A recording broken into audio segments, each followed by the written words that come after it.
Vamos en esta mañana a iniciar esta conferencia titulada La Iglesia en los últimos tiempos. La Iglesia en los últimos tiempos. La Biblia nos revela claramente que el mundo va a terminar cubierto de tinieblas. Y de ninguna manera tenemos nosotros que asustarnos, y la mayor parte de los cristianos que están conscientes, que están despiertos, que están bajo una comunión continua con el Espíritu de Dios a través de la Biblia, van a ser alertados, van a ser avisados y vamos a tener paz en medio de todo lo que va a suceder.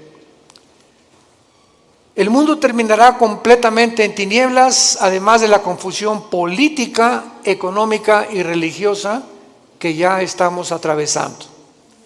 Dice Isaías capítulo 60, versículo 1, levántate. Es precisamente en medio de la oscuridad cuando se levanta la lámpara. ¿Se acuerdan lo que dijo Jesús? Una lámpara no se esconde debajo de la mesa, sino que se levanta. Y si en algún tiempo o para qué nacimos, fue para esta época. Es precisamente cuando Dios nos llama en este tiempo a que nos levantemos y alumbremos. Levántate, resplandece, porque ha venido tu luz y la gloria de Jehová ha nacido sobre ti.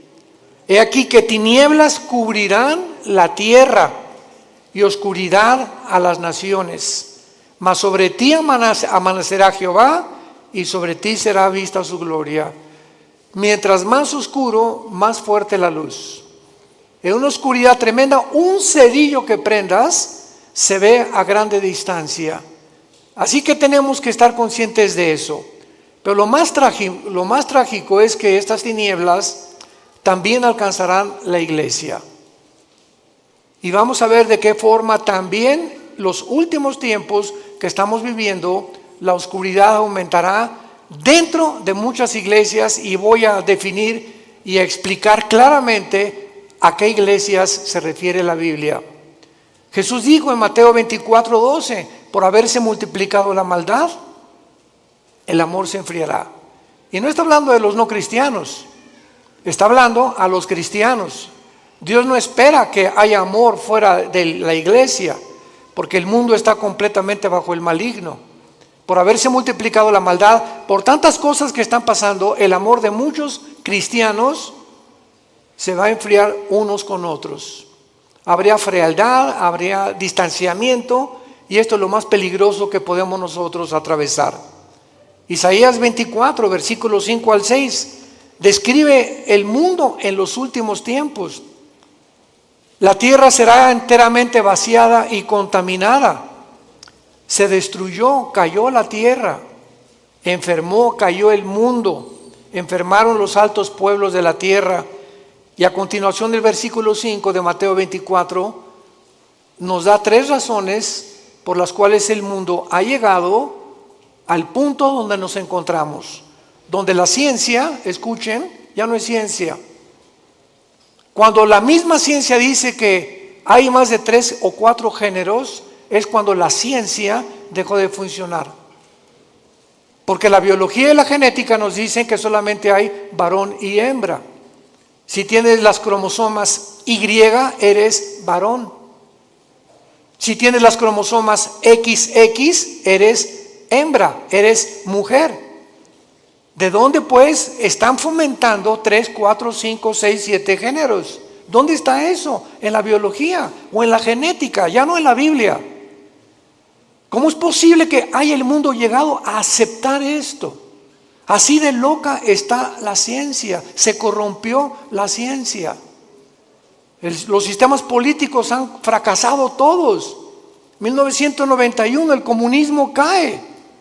Después de más de 60, 70 años, que fue un fracaso donde quiera que se practicó esta ideología, y el mundo continúa desenterrando esta ideología en los tiempos que vivimos, porque ya no encuentran los gobernantes qué sistema usar para gobernar el mundo. O sea, la política está completamente loca. ¿Qué acaso la historia nos enseña que debemos aprender de la historia o no aprendemos de la historia? Pues parece que esto es lo que ha sucedido, porque hemos visto un ejemplo en esta ideología que no funcionó. ¿Por qué entonces somos tan tercos de volver a desenterrarla? ¿Por qué la genética descubierta en 1954, el ADN, se comprueba científicamente que es imposible la teoría de la evolución? ¿Por qué seguimos insistiendo en enseñarles a nuestros hijos que venimos de chita?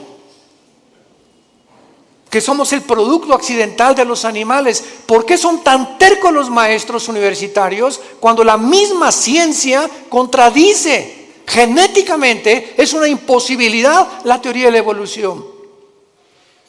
Físicamente, la segunda ley de la termodinámica postula que todo tiene que llevar a una descomposición, a un deterioro. ¿Por qué se sigue enseñando entonces? ¿Cuál evolución?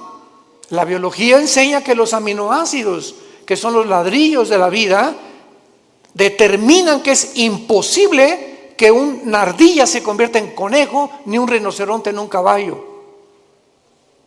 Hemos llegado, damas y caballeros, santos de Dios, a la locura total del mundo. El mundo está loco, loco, loco. En Lucas 18 Jesús dijo: cuando el Hijo del Hombre venga, ¿hallará fe en la tierra? Sin embargo, los cristianos, a pesar de todo esto que estamos atravesando, donde ya la gente no sabe qué es blanco y qué es negro, ya no sabe qué es bueno y qué es malo, ya no sabe qué es dulce y qué es amargo. Así está el mundo actualmente. Hay un relativismo total, filosóficamente, socialmente, antropológicamente, en todas las disciplinas académicas en las que el mundo se ha desarrollado en los últimos siglos. En el libro de Daniel, todos los que traigan su Biblia los felicito porque son los entendidos. Precisamente ahí se ve, ya las iglesias están llenas de cristianos sin Biblia. Traen el Calimán o el Esto. El libro de Daniel nos muestra claramente hace 2600 años. Vean cómo la Biblia fue escrita con tantos siglos de anticipación, anticipándonos, porque Dios es el primero y Dios es el último. Entonces, si Dios es el primero y Dios es el último, Él es el único que nos dice cómo comenzó el universo, quiénes somos y a dónde terminará la humanidad. Y cuando sabemos a dónde terminará la humanidad, podemos prepararnos. No estamos en tinieblas. La luz la tenemos en la Biblia y tenemos que abrir los ojos más en estos tiempos para cuidar a nuestra familia, para cuidar a nuestros hijos, para cuidar a nuestros nietos, para poder dejarles una herencia, si el Señor no viene antes por nosotros, donde ellos podamos morir en paz y saber: no le dejé ni una casa, no le dejé dinero, no le dejé riquezas a tus hijos, les dejamos una herencia que se llama Jesucristo. Porque podrás morir en paz al saber que tu hijo, si tiene a Jesucristo, Él se va a encargar de él. Tal vez ande mal y lo que tú quieras, pero si tiene a Cristo tu hijo, Dios se va a encargar de ellos. Porque herencia de Jehová son los hijos. Dice en Daniel capítulo 12, hace 2600 años, hablándonos cómo va a terminar el mundo, dice el versículo 3: los entendidos resplandecerán como el resplandor del firmamento, y los que enseñan la justicia a la multitud como las estrellas de perpetua eternidad. Vemos nosotros aquí en este versículo lo que repite el versículo 10: muchos serán limpios y emblanquecidos y purificados. Se refiere que a muchos cristianos en este tiempo en que estamos viviendo se van a purificar más y más y más y más, porque estamos esperando la venida del Señor. Y dice a continuación: los impíos procederán impíamente, y ninguno de los impíos entenderá, pero los entendidos comprenderán. 2 veces el Espíritu Santo profetiza que en este tiempo los únicos que van verdaderamente a vivir sin temor, a vivir victoriosamente, a vivir levantando la luz de Cristo, son los entendidos. Y para que podamos acercarnos un poco más y profundizar, veamos quiénes son los entendidos en el libro de Deuteronomio capítulo 4 en el Antiguo Testamento, el mensaje que Moisés les dio a Israel antes de entrar a la tierra de Canaán. Veamos la sistematización y la sincronización sobrenatural de la Biblia.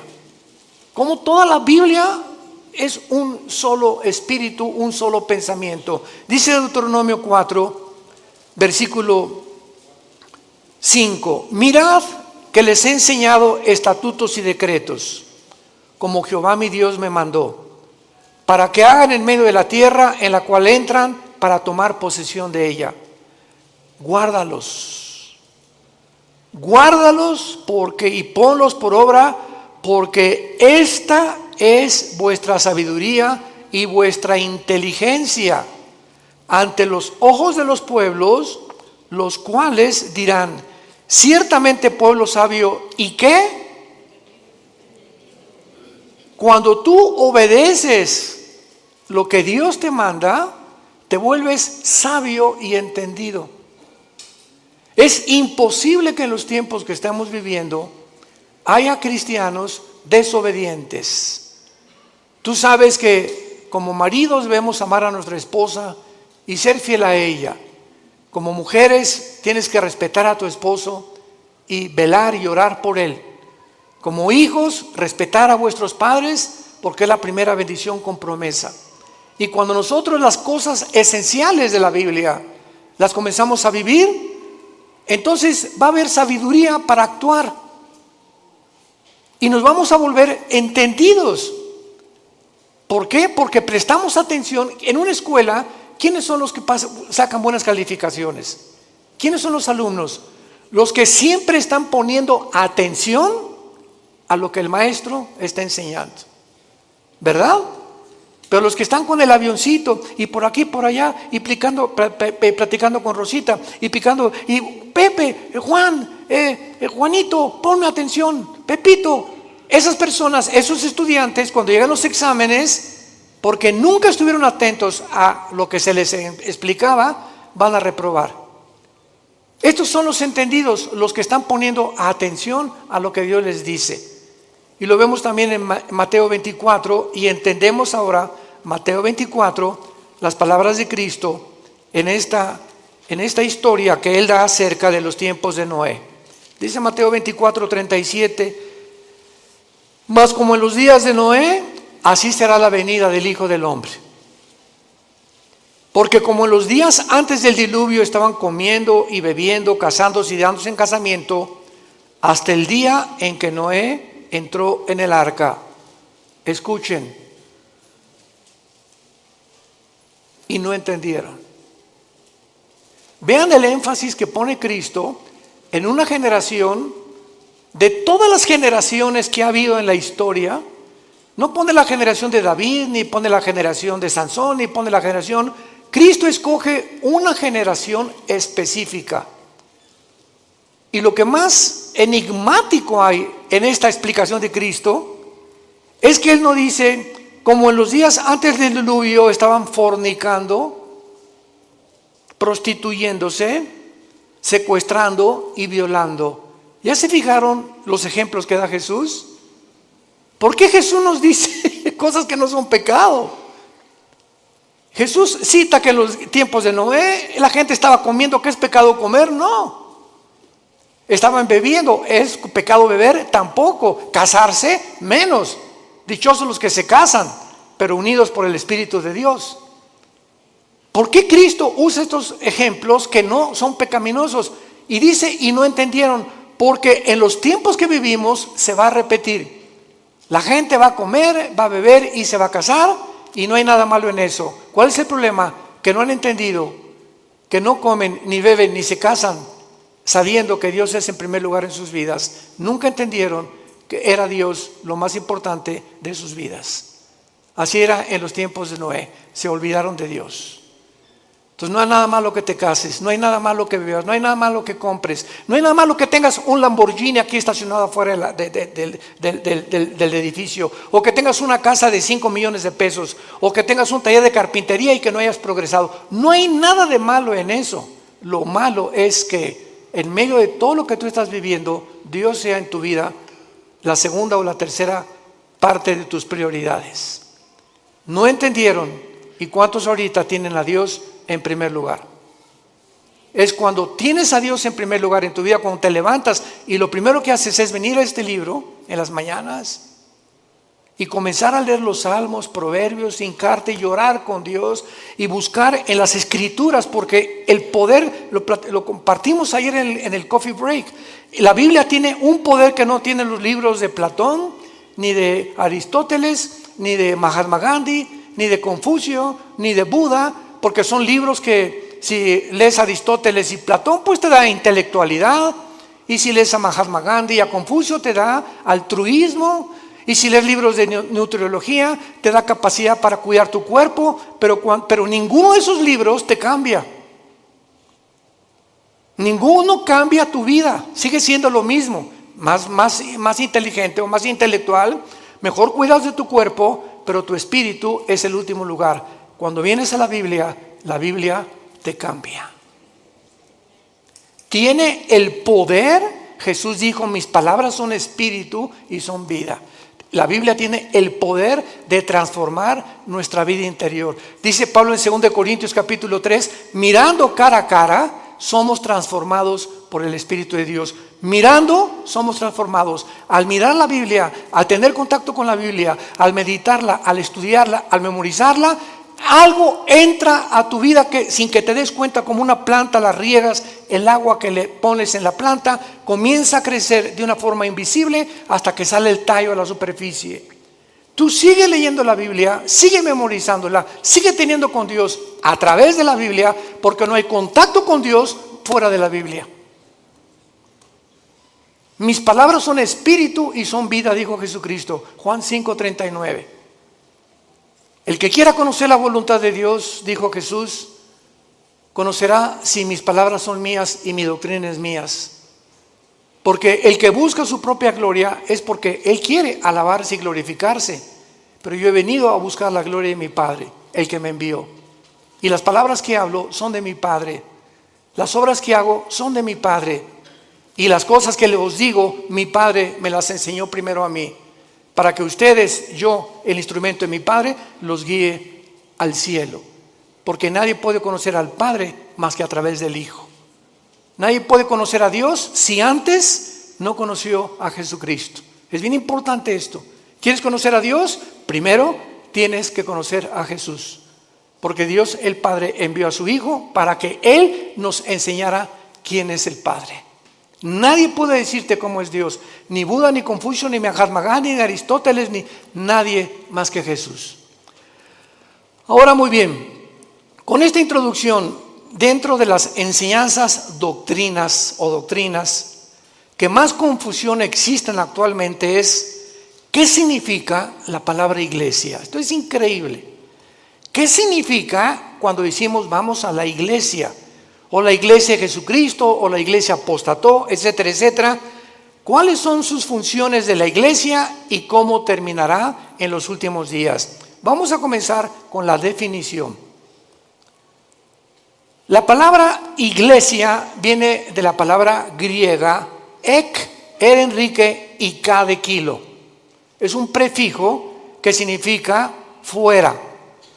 Y klegos o klesia significa llamados.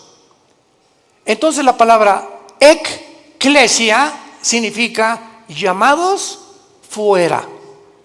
¿Qué es la iglesia? Un grupo de seres humanos que hemos sido llamados, como Dios le dijo a Abraham: deja a tus ídolos, deja tu parentela, deja el mundo donde es y ven y sígueme.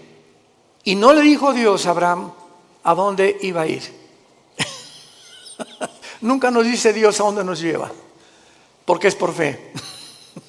Todos quisieran saber, ¿verdad? Bueno, yo quizá seré predicador, quiere que sea yo doctor o quiere que sea licenciado, porque caminar con Dios es caminar todos los días en un mundo invisible, guiado simplemente por el Espíritu de Dios.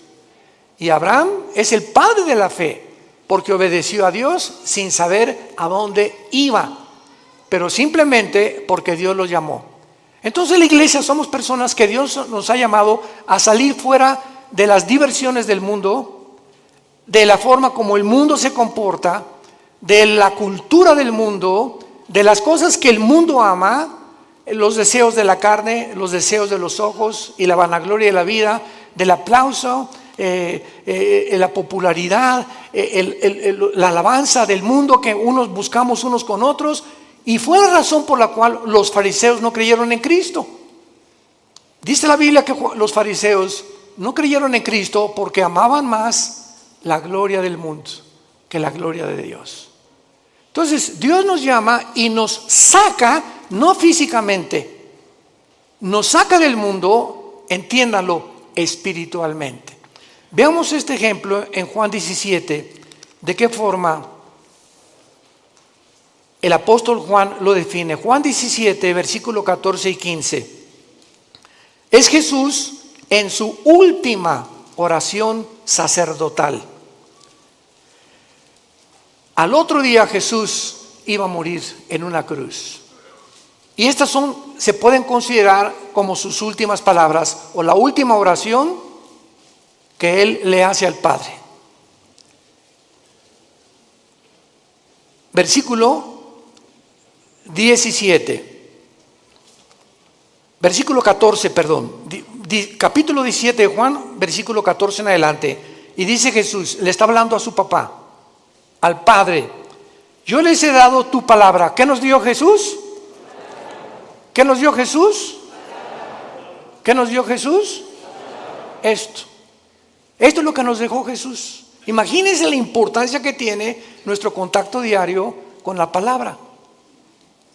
Yo les he dado tu palabra y el mundo los aborreció, porque no son del mundo. ¿Qué definición y qué revelación más extraña? ¿Somos extraterrestres entonces? Así es. Porque físicamente estamos en un mundo que no es de nosotros. Dios le ha placido que nazcamos en un mundo ocupado por el enemigo. Dios le ha placido ponernos en un desierto, porque el mundo es un desierto. No tiene nada que ofrecernos el mundo, como Dios puso a Israel cuando lo sacó del mundo que es Egipto a un desierto. Entonces estamos en un desierto, en un mundo donde hay serpientes y escorpiones, sequedad, vaciedad, sed, hambre, donde no hay nada en ese desierto que nos pueda proveer o nos pueda traer una verdadera satisfacción. Y fue lo que Dios les quiso enseñar a los judíos en el desierto. ¿Por qué lo sacó por ahí? Dice Deuteronomio 8, para saber que ustedes sepan que yo soy Dios. Nunca les faltó el agua, nunca les faltó un sastre, nunca les faltó una botella de Bonafón, nunca les faltó los zapatos, no les faltó dentista, no les faltó médicos, no les faltó nada en un desierto donde no hay Kmart, ni tampoco Comer, ni tampoco consultorios, ni tampoco tiendas, ni zapaterías, en un mundo donde Dios quería mostrarles que Él es suficiente para proveernos todo lo que necesitamos. Y por eso ellos no eran del desierto, los judíos, el hogar final era la tierra prometida, pero tenían que atravesar ese desierto. Tenemos que atravesar el mundo que estamos viviendo, porque nuestra meta no es este mundo, es el cielo con Dios. Cuando Dios transforme el mundo, regresaremos al mundo, restaurado por Él. Por eso Jesús dijo que no somos del mundo, Cuando tú eres cristiano, de repente ya no te llevas con tu compadre porque él habla puras groserías y se emborracha o es drogadicto o se goza que tiene amantes, y porque tu comadre, ¿verdad?, puro chisme te dice todo el vecindario, como las verdulerías y en los mercados, y comienza a encontrar amigos que tienen relaciones sexuales con su novia o con su novio, etcétera, etcétera, y nos comenzamos a sentir como peces fuera del agua, y comienzas a buscar otro tipo de amistades porque ya te duele, ya sientes que no pertenecemos a esas fiestas, no pertenecemos a esas reuniones, no pertenecemos a esa forma que al mundo lo divierte, porque ya no somos del mundo. Si tú no sientes esto en tu corazón, te falta pasión por la verdad. Te ruego por ellos, porque no son del mundo, como tampoco yo soy del mundo. Y no ruego que los quites del mundo, sino que los guardes del mal. Muy fácil, ¿verdad?, que Dios viene por nosotros, pero Él no tiene ese propósito. Él quiere que mientras atravesemos este desierto, que ya vamos al final, ya estamos a punto de entrar a la tierra de Canaán, a la promesa de la tierra prometida que Dios tanto prometió en el Antiguo como en el Nuevo Testamento. Estamos a punto, hermanos, de cruzar el río Jordán. Estamos a punto de cruzar el río Jordán, y recordemos algo, que esa generación no entró a la tierra prometida, se murieron en el desierto. Estamos hablando más de 1,5 millones de seres humanos que nunca quisieron obedecer a Dios, siempre quejándose. ¿Y por qué no tenemos agua como en Egipto? Y en el mundo se divierte más. ¿Y por qué no tenemos las diversiones del mundo? Regrésanos a Egipto, Moisés. Ya Moisés los tenía hasta el gorro, al grado que se desesperó tanto Moisés cuando golpeó la piedra 3 veces, que Dios le dijo: no vas a entrar a Canaán, vela desde lejos y cuando te mueras la vas a ver. ¿Cómo aguantó Moisés a casi 2 millones de cabritos? Porque no eran ovejas. Fue la generación que siguió de ellos los que entendieron y entraron por Josué a la tierra de Canaán. Vemos pues nosotros en 1 de Juan capítulo 4, en el Nuevo Testamento, de qué manera el apóstol Juan continúa hablándonos acerca de qué diferencia hay en los cristianos y el mundo. Dice 1 de Juan 4, 5 y 6. Hijitos, les está hablando a nosotros, a los cristianos. Ustedes son de Dios y los habéis vencido, porque mayor es el que está en vosotros que el que está en el mundo. Ellos, la gente que no es cristiana, ellos son del mundo. Por eso hablan del mundo, y el mundo los oye, sus canciones, sus versículos, sus teatros, sus películas. El mundo está feliz con este tipo de personas. Nosotros somos de Dios. El que conoce a Dios nos oye. El que no es de Dios no nos oye. En esto conocemos el espíritu de verdad y el espíritu de error. Un cristiano, cuando tiene el Espíritu Santo, ya discierne: lo que estoy oyendo, ¿de dónde viene? ¿Del mundo o viene de arriba?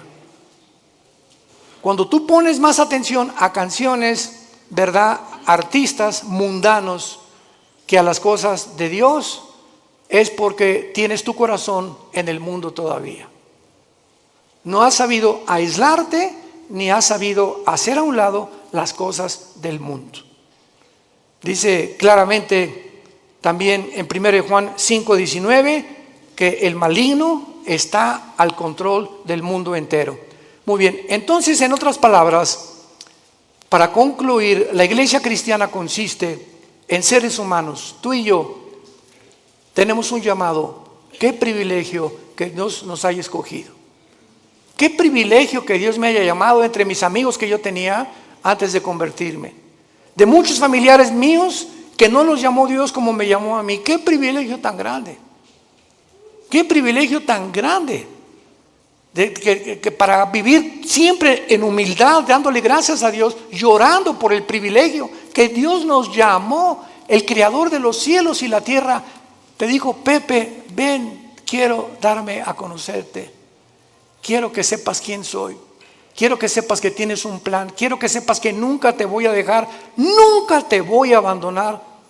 Aunque andes en valle de sombra y de muerte, aunque pases por ese desierto, yo estaré contigo. No temas, no temas, y aun cuando mueras, continuarás comiendo en mi mesa, como les dijo Jesús a los discípulos antes de morir. Este vino y este pan que como con ustedes, no lo comeremos hasta el día en el cielo de nuestra boda del Cordero. Jesús sabía que a las 9 de la mañana lo iban a crucificar el día anterior, y fue la última cena. Jesús sabía cuándo iba a morir, y Jesús sabía que lo que iba a comer lo iba a volver a comer algún día, diciéndose a los discípulos: pero no se pongan tristes ni se perturbe su corazón, nos vamos a volver a ver. Esta es la esperanza a la que Dios nos ha llamado a todos los que Dios ha escogido para seguirle. Ahora veamos el origen de la iglesia.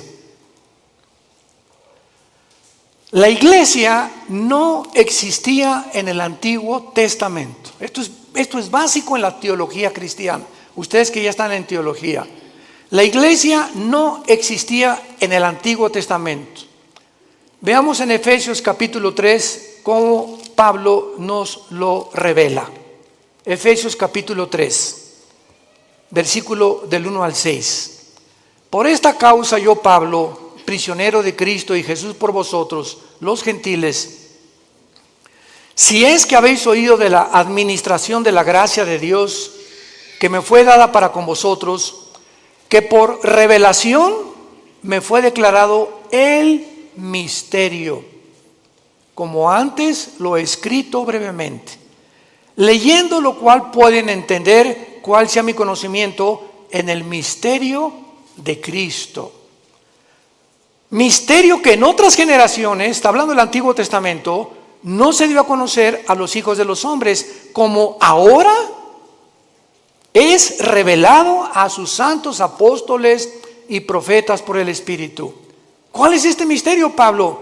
Versículo 6, que los gentiles son coherederos y miembros del mismo cuerpo y copartícipes de las promesas de Cristo por medio del Evangelio.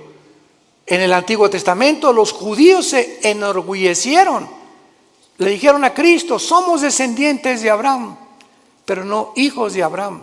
Descendían genéticamente, pero nunca se habían convertido al Dios verdadero. Entonces, qué maravilloso que ahora los judíos, fue un caos en el libro de los Hechos, que de repente los gentiles, los que no eran judíos étnicamente, comenzaban a convertirse. Y esto causó hasta pleito entre Pedro y entre Pedro y entre Juan y entre Santiago y entre los apóstoles de Cristo, porque decían: es que no podemos ni sentarnos a comer con los gentiles.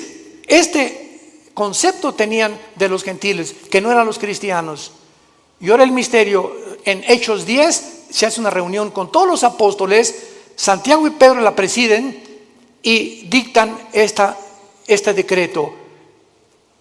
Dios ahora va a descender no solamente sobre Israel, sino los mexicanos, los que están en Tlalnepantla, los que están en Querétaro, los italianos, los chinos, los griegos, y ahora este conjunto de todas las nacionalidades del mundo, ya no Israel, de todas las naciones de Israel se va a hacer un cuerpo, para que lo podamos entender. Cristo es la cabeza, y va a haber cristianos que son la mano, otros la nariz, otros la boca, otros el pecho, otros las piernas. Somos como un cuerpo.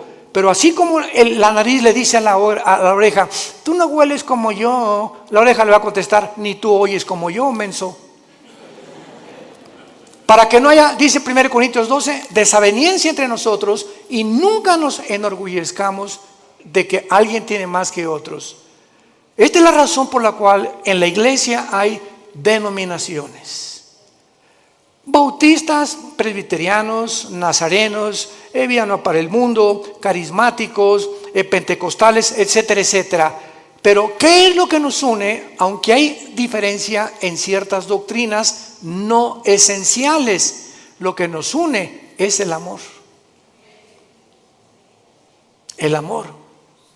Porque cuando alguien dice que yo soy bautista y es pentecostal, y comenzamos a hacer diferencia olvidándonos que cuando Pablo perseguía a la iglesia, se le apareció Cristo y lo tumbó del caballo.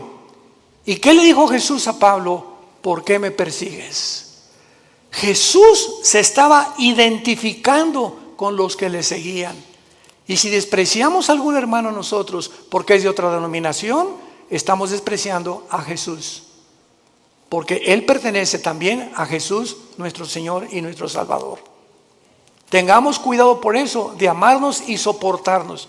Los pentecostales que hablan lenguas y que imponen las lenguas y otra cosa, otros creen que tienen demonios, otros que nada más puro evangelismo, otros le dan importancia pues solamente a las misiones, otros son de la teología y la reforma, que no hay milenio, otros son dispensacionalistas. Dentro de la iglesia hay diferentes doctrinas que han sido cubiertas por cristianos o por denominaciones. Pero lo que nos une no son las doctrinas no esenciales, sino si tú crees que la Biblia es la palabra de Dios, si tú crees que la salvación es por la gracia, sin ninguna obra, si tú crees que es por la sangre de Cristo el perdón de nuestros pecados y que a los 3 días resucitó y vamos a resucitar, no me importa lo que el letrero de la botella, presbiteriano, nazareno, bautista, no me importa lo que la botella diga, me importa lo que la botella tiene dentro. El contenido en tu vida, si tienes a Jesús, eres mi hermano y te debo de amar.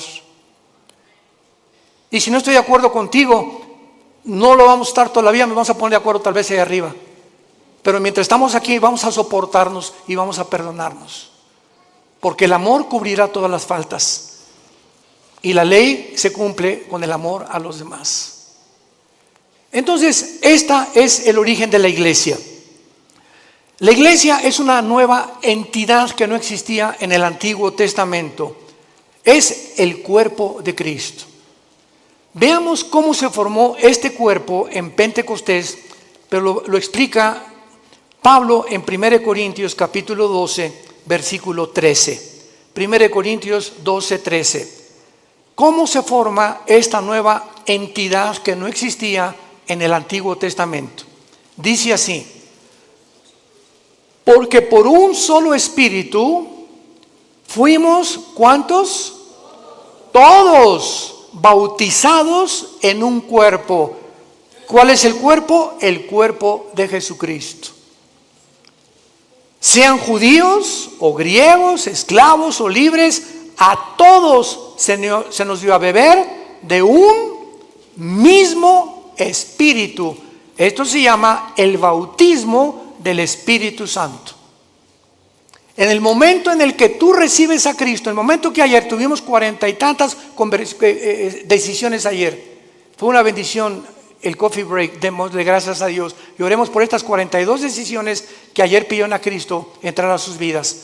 En ese momento, ayer los que pidieron a Cristo, en ese momento, sin que ellos sepan, nacieron de nuevo.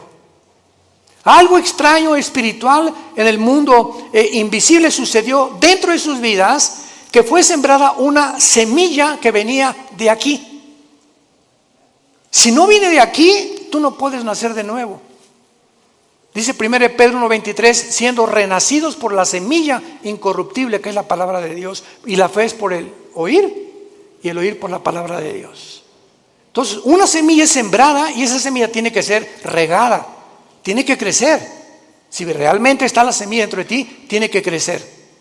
Y el que puso esa semilla fue la Biblia y el Espíritu Santo. Él es el agente del Espíritu Santo, el que pone esa semilla. Y cuando dice la Biblia que somos nacidos de nuevo, también somos regenerados. En el momento de la conversión, naces de nuevo, sufres una regeneración, pasas de las tinieblas a la luz sin que todavía te des cuenta. Pasas de la muerte, donde tú te encontrabas separado de Dios, ahora a volver a vivir espiritualmente. Estabas muerto espiritualmente, ahora vas a vivir espiritualmente. Y además, ahora vas a formar parte del cuerpo de Cristo mediante el bautismo del Espíritu Santo. La palabra bapto en el griego, bautismo, significa identificación, unión o amalgamiento. O sea, el Espíritu Santo agarra a Pepe, aquí está Cristo. Vean esto es un misterio impresionante descrito en Efesios 5. El Espíritu Santo agarra a Pepe y lo pega, lo une al cuerpo de Cristo. Y este cuerpo que estamos en Cristo no existía antes en el Antiguo Testamento, porque no había formado. Cristo ni el Espíritu Santo había descendido para morar permanentemente en los hombres. En el Antiguo Testamento el Espíritu Santo venía sobre Sansón. Muchos creen que Sansón tenía así músculos como Rambo, ¿verdad? Pero, o sea, entonces le atribuiríamos la fuerza a sus músculos. Pero Sansón era como común y corriente. Pero cuando el Espíritu Santo venía sobre Sansón, la fuerza de Sansón no era muscular, la fuerza de Sansón era espiritual. Y agarraba a los leones como si fueran cabritos. Cargó una puerta de casi 200 kilos y mató a más de 150, 200 filisteos con la quijada de un burro. Pero en el momento en que Sansón se fue tras Dalila, ¿saben lo que significa Dalila? La que debilita. Una mujer es capaz de debilitar a cualquier hombre. Cuidado, varones. Sansón se olvidó de Dios y de los mandamientos de Dios, fue seducido por Dalila, y cuando Sansón le dice a Dalila, agarra mi pelo, ¿verdad? Y peíname, ella le corta el pelo, porque Dios le puso el símbolo de su fuerza en su pelo. Y cuando Sansón se despierta, todo esto está en el libro de los números, de los jueces en el Antiguo Testamento, capítulo 13, Sansón lo agarran los filisteos y lo amarran, y Sansón ya no pudo romper las lianas, y dice la Biblia, porque no sabía que el Espíritu Santo lo había abandonado. Cuando David tenía el Espíritu Santo, escribió el Salmo 22. Dios mío, ¿por qué me has abandonado, separado? Horadaron mis manos y mis pies, sobre mis ropas echaron suertes, me miran como toros de Basán. David, 1000 años antes de Cristo escribió la crucifixión. Y cuando estaba el Espíritu Santo en él, era inspirado para escribir las profecías. Pero el Espíritu Santo se iba de David, y David era como cualquier hombre, como tú y como yo. Ahora no. Ahora dice 1 Corintios 6:19, ¿que no saben que ustedes son ahora el templo del Espíritu Santo? Ahora somos nosotros, ya no hay tabernáculo, ya no hay en los edificios, nunca, por el amor de Dios, le llamamos a la iglesia. La iglesia somos nosotros las personas. Los edificios los cambiamos en teatros, en un salón auditorio, uno construido. La iglesia somos nosotros. No hay, vamos al templo, otros dicen pásenle al altar, por el amor de Dios. El altar somos nosotros ahora. Ya no hay ningún altar físico visible. Ahora somos nosotros el altar de Dios, porque el altar de Dios, donde se ofrecen sacrificios, ahora tú los ofreces espiritualmente, ya no físicamente, matando un borrego o un cordero. ¿Me van entendiendo? Qué importante es que tengamos estas verdades que son bíblicas. Ahora vamos a Romanos 6, y ahí se nos explica, ya sin ninguna duda, todo el procedimiento del nacimiento tuyo, mi nacimiento, en un mundo donde nosotros no pertenecemos. Dice Romanos capítulo 6, ¿qué pues diremos? ¿Perseveraremos en el pecado para que la gracia abunde? En ninguna manera, porque los que hemos muerto al pecado, ¿cómo viviremos aún en él? Pongan atención. ¿O qué no saben? Parecería que la iglesia en Roma no sabía. Pablo los exhorta. ¿Qué no saben? Que todos los que hemos sido bautizados en Cristo. ¿A qué bautismo se está hablando Pablo? No al bautismo en agua, porque el bautismo en agua no nos regenera.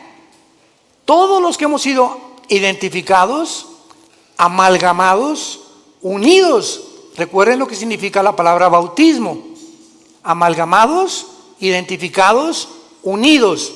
Y lo traducimos así para que tengan mejor entendimiento. ¿Qué no sabes? Que todos los que hemos sido unidos en Cristo Jesús, hemos sido unidos en su muerte. ¿Qué significa esto? Que hace 2000 años, cuando Jesús murió en la cruz, tú estabas ahí. Yo estaba ahí. estábamos en Cristo cuando Él moría, moríamos juntamente con Él. Pero ¿cómo puede ser cierto esto, hermanos, si yo nací 2000 años después?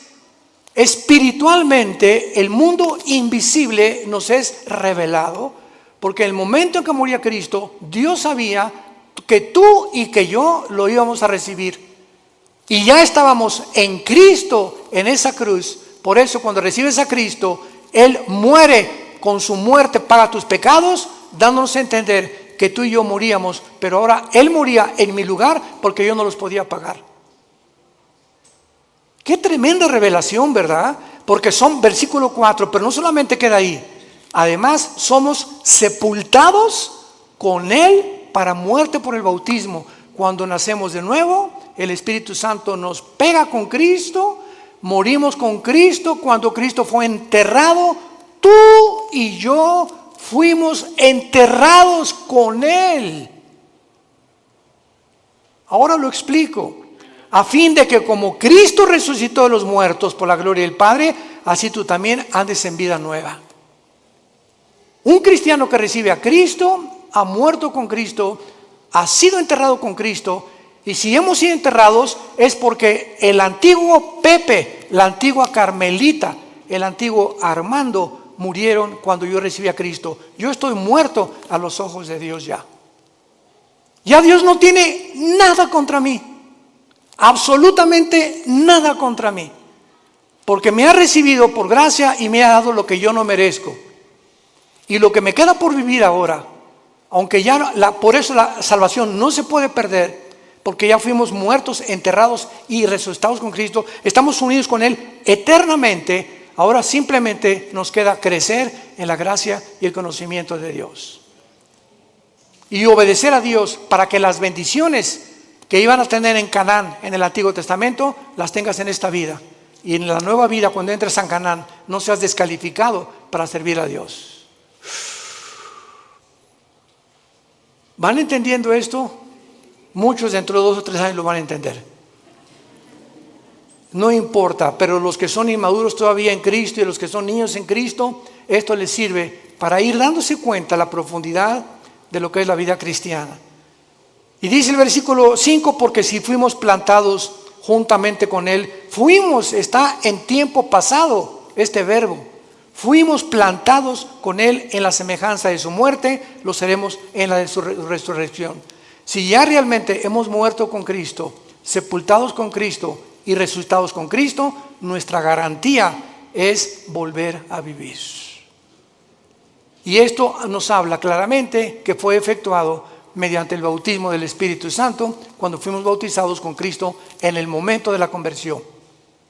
Durante muchos años, desgraciadamente, se enseñó, yo pasé esa época, el siglo pasado, los 80s, 90s, donde decían a los que ya eran cristianos, pasen a recibir el bautismo del Espíritu Santo. Si pasas a recibir el bautismo del Espíritu Santo es porque no eras cristiano. Pero si eres cristiano, no necesitas recibir nada, estamos completos en Él, dice Colosenses capítulo 2. No hay nada que nos falte ya de recibir de Dios, ni hablar en lengua, ni el bautismo del Espíritu Santo. Lo único que nos hace falta es crecer en la gracia y su conocimiento. Cuando un niño nace, no nace sin una pierna, sin un hígado, sin un pulmón. El niño nace completito. Y si nace incompleto es porque hay un problema grave en él. Y cuando Dios hace una obra, no la hace imperfecta, la hace perfecta. Hemos nacido y hemos sido perfeccionados ante los ojos de Dios. Y dice Efesios 2, que ya estamos sentados junto con Dios en las alturas. Ya estamos allá arriba, sentados juntamente con Él.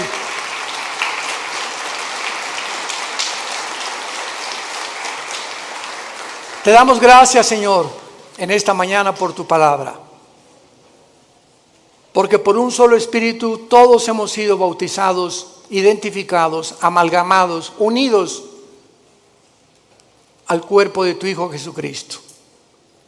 Te damos las gracias porque Él ahora es nuestra cabeza y nosotros miembros unos de otros en particular, para que no haya desaveniencia entre nosotros y podamos amarnos y soportarnos como nosotros lo debemos hacer por amor a tu muerte en la cruz. Te damos gracias, Señor, porque estamos en un mundo infectado, enfermo, que se están autodestruyendo los seres humanos a nuestro alrededor.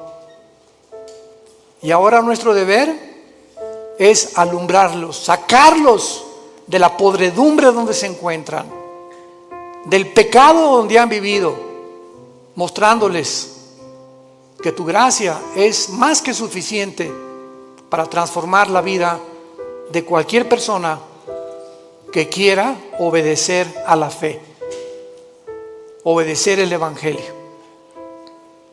Oramos al Dios y Padre de Jesucristo nuestro Señor, que nos ha hecho renacer para una esperanza viva por medio de la resurrección de Jesucristo entre los muertos.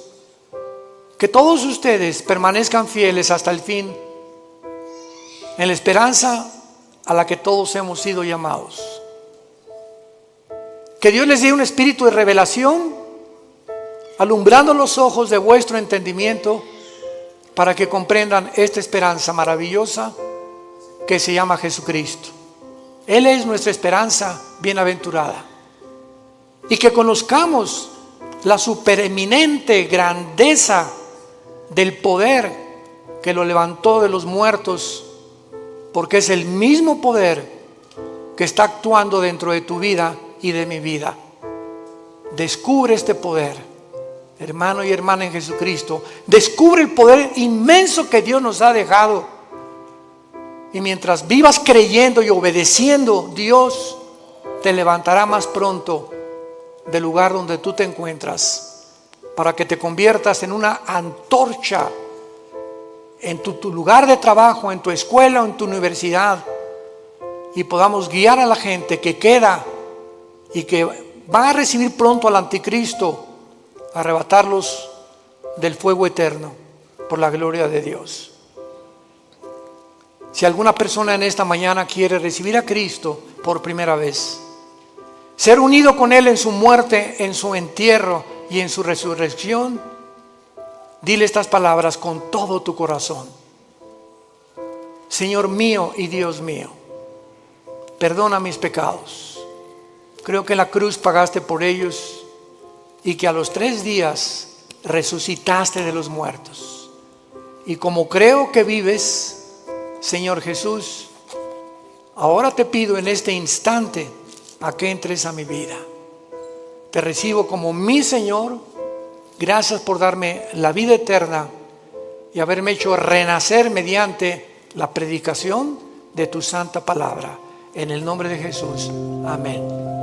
¿Sabías que al suscribirte a nuestro canal de YouTube vas a recibir todas las prédicas más recientes y poderosas que van a bendecir tu vida? Dale clic a la opción de suscribirte y activa las notificaciones para que seas el primero en ver nuestro contenido.